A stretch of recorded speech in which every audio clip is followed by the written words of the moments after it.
Ами да, братле, можеш напълно. Стига да си преценил, че можеш да жертваш това, да не работиш нормална работа, да нямаш нищо на твое име, можеш да имаш един апартамент и една кола, които ще бъдат запорирани и не могат да се прехвърлят. Колкото долавям сега горе-долу с каква цел си написал коментара, на мен не ми е съвестно и не съжалявам и няма да върна на тия никакви пари, защото, както едно момче ти е отговорил по-долу, аз от тия пари, приятелче, не съм похарчил нищо. С тия пари трябваше да правим бизнес с един човек и той си направи и спря да ми дава пари за вноските. Плана беше да ми дава за вноските и от печалбата да си делиме. В случая, ако ти се случи това нещо и имаш възможност да ги връщаш и ги върнеш, евала, братле, аз ще ти кажа, евала, нали, по-добър си от мене и така, но аз не успях, братле. Аз ги внасях 6 месеца по 1500 лева от моя джоб. Внасях пари, които не съм похарчил и толкова успях, повече не можах. Аз съм от, меко казано, бедно семейство. Майка ми и баща ми в момента е пенсионер по болест и взима 300 евро. Всеки месец не му стигат парите и аз му додавам за сметките, защото той си купува доста скъпи лекарства. Той има 4 стенда и пие по 5 кутии с лекарства всеки месец и повече даже са. И 5 те са. Една купчина има баща ми. Всеки ден става и той не знам защо си ги държи на масата. То човек всека сутрин става и гледа хапчетата, една камара хапчета, си ги пие, защото е смазан от системата, братле.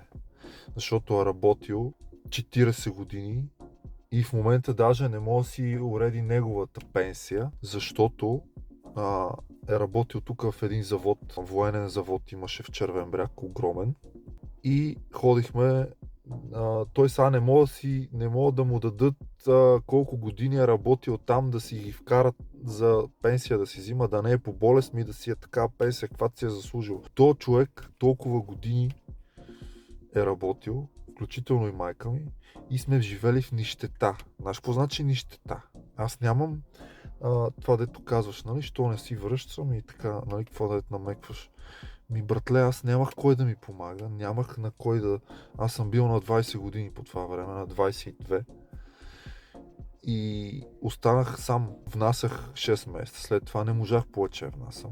Човека казва, че няма пари, какво да правя, да ходя да правя неща, с които да влизам в затвора ли. Впоследствие влязох действително, защото влязох в едни депресии и почнах да пуша трева и ме хванах полицайите няколко пъти.